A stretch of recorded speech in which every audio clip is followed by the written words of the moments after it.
Seorang pemuda diketahui tertarik dalam hal menulis. Uniknya, dia menulis sebuah tulisan tentang sahabatnya sendiri satu sekolah. Namun, ketertarikannya dalam hal menulis membuat dirinya terlalu jauh hingga bencana terjadi menimpa dirinya dan orang yang membantunya menulis. Ya, film dengan judul In the House yang dirilis pada tahun 2012 yang lalu ini akan menceritakan kisahnya. Pria tua ini bernama Germain. Dia baru saja melamar di sebuah sekolah dan diterima. Germain mengajar pelajaran sastra, yang artinya dia akan membantu murid-muridnya dalam hal menulis. Tahun ajaran baru telah dimulai. Kala itu Germain berada di rumahnya sedang membaca dan menilai semua hasil tulisan milik murid-muridnya. Tidak ada yang menarik. Hampir semua yang ia baca sama sekali tidak ada yang bagus dan terlalu monoton.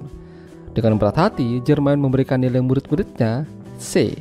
Namun ada satu tulisan yang membuatnya jadi terkejut. Ya, tulisan itu dimiliki oleh murid yang bernama Claude. Isi tulisannya cukup unik. Dia menceritakan tentang sahabatnya satu kelas juga dengannya. Dari sini Germain dan istrinya mulai tertarik dengan tulisan Claude. Sebagai seorang seniman, Germain dan istrinya tentu ingin tahu siapa yang mengajari Claude membuat tulisan seperti itu. Mereka mulai simpati padanya, terutama Germain. Keesokan harinya saat pelajaran telah selesai, Germain memanggil Claude dan membicarakan masalah tulisan yang ia buat kemarin. Memang benar Claude sendirilah yang membuat tulisannya. Germain mengatakan kalau tulisan itu bagus dan mendapatkan nilai B, paling baik di antara teman-temannya.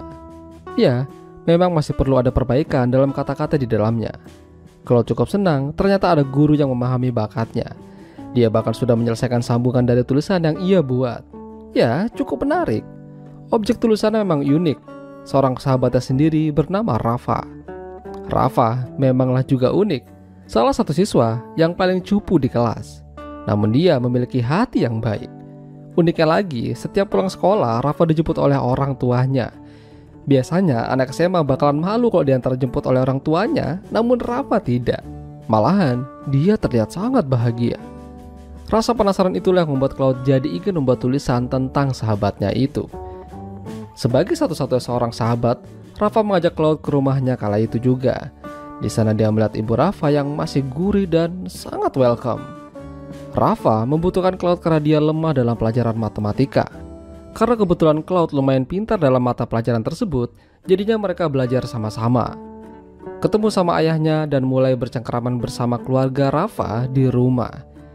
Di sini Claude memperhatikan setiap detail apa yang terjadi di rumah Rafa. Dia menuliskan dan hasilnya ia berikan pada Germain. Ya, Germain mulai tertarik dan mulai terbawa masuk ke dalam tulisan Claude. Memang ini agak nyeleneh, menulis tentang kehidupan orang lain. Namun karena ditulis dengan kata-kata yang menarik, Germain meminta Claude meneruskan dan bahkan mengajarinya beberapa kata supaya lebih mantap.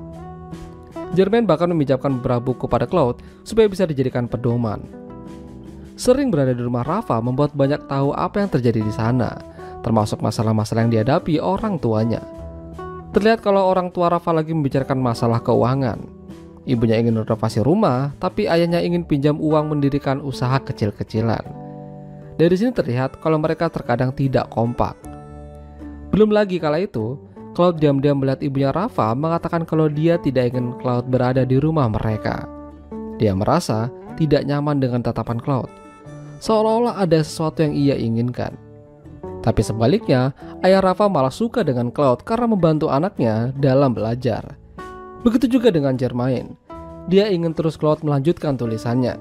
Tapi Claude terkendala sesuatu. Beberapa hari lagi akan diadakan ujian matematika. Jika Rafa tidak mendapatkan nilai bagus, bisa-bisa Claude tidak akan bisa main ke rumah Rafa lagi karena dianggap gagal. Dengan kata lain, Germain harus membantunya. Gimana caranya?